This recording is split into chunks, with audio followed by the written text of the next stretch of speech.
Acadiens, bienvenue dans une de mes capsules AutoCAD. Je me présente Stéphanie Racine, experte en bon départ. Bien commencer ou peaufiner l'utilisation du logiciel, c'est vraiment ce que je véhicule, non seulement au travers des trucs et astuces que je vous partage, mais aussi au travers de cette passion que j'ai pour le logiciel. Alors, sans plus tarder, je vous invite à aller visiter ma page web au www.stephanie-cadessert.com. Ce qu'on y trouve, c'est bien simple, tout ce qu'il faut en outils gratuits, en formation et même en défi pour optimiser sa méthode de travail, donc la rendre plus rapide et plus efficace dans notre productivité sur AutoCAD. Alors, allez découvrir tout ça. Il y a plein de petits boutons d'action qui vont vous permettre d'aller gérer toute cette belle information. Alors, aujourd'hui, de quoi on va parler dans la petite capsule, c'est vraiment comment enregistrer un page setup, en fait, un paramètre d'impression. Donc, comment l'intégrer afin de faire notre mise en page plus rapidement, puis ainsi pouvoir faire des publish aussi plus rapidement. Alors, je vous partage immédiatement mon écran. Alors voilà, on a une simple mise en page. Je n'ai pas fait de dessin ni rien. C'est la mise en page de base dans mon AutoCAD, dans mon template. Donc ici, la façon qu'on fonctionne, c'est la même chose que lorsqu'on arrive à faire un page setup. Donc, comment programmer? Quand je parle de page setup, c'est la programmation de notre style d'impression.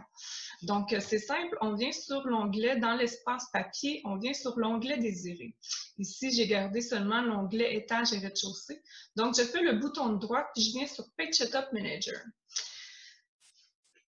À partir d'ici, moi, souvent, ce que je faisais, c'est que j'allais simplement modifier les page setup de chacun. Donc, j'allais devoir ouvrir et dans ma formation, d'ailleurs, c'est comme ça aussi que je l'ai présenté. Donc, pour moi, c'est récent d'apprendre ça et je trouve que c'est une application qui vaut vraiment la peine d'être connue. Donc, au lieu de faire modifier, on fait New. Et ici, on nomme évidemment un nom qui est symbolique à votre entreprise. Comme moi, ici, ça serait CAD SR. Puis, c'est une impression 11 par 17. Donc, je continue. Voilà. Alors ici, on vient vraiment faire le page setup habituel.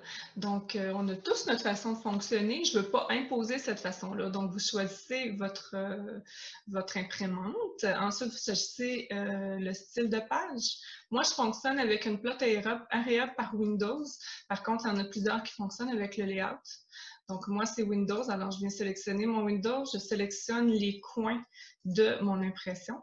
Et ensuite, vous venez évidemment ajuster toutes les scales, etc. Donc, les échelles, votre CTB, évidemment. Ici, je vous invite également, si vous travaillez avec des transparences, de sélectionner cette section-là. Évidemment, le sens également. Si vous ne voyez pas cette section-là, parce que vous avez une version antérieure, vous devriez avoir une petite flèche ici qui vous permet d'ouvrir cette section-là.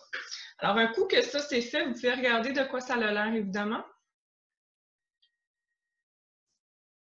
Pour moi, c'est parfait. Alors, on ressort et ensuite, on fait un simple OK. Donc, à partir de là, nous n'avons qu'à faire un double clic dessus et vous voyez, il vient d'intégrer, parce que j'ai fait quand même la demande au niveau de cet onglet-là, il vient de l'intégrer. Par contre, si on sélectionne ici, on ne peut pas faire ça. Il faut vraiment être sur chaque onglet. Donc, à partir d'ici, on fait Close. L'avantage, c'est que dès qu'on tombe ici, on peut faire simplement Page Setup et ne pas rentrer dessus à nouveau, mais revenir sur Cadessert 1117 et refaire un double-clic. Vous voyez, il vient d'intégrer. Donc là, vous n'êtes plus obligé d'ouvrir, de rentrer dedans, de modifier votre Page Setup. Vous avez juste à double-cliquer sur le Page Setup à intégrer pour chacun des onglets que vous avez de mise en page.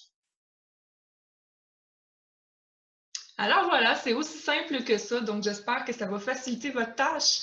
Moi, au niveau de la formation de ma formation, au niveau des templates, donc des gabarits, je vais intégrer cette fonction-là très prochainement. Donc voilà, alors sur ce, j'espère que ça vous aura été bien utile et on se dit à une prochaine capsule.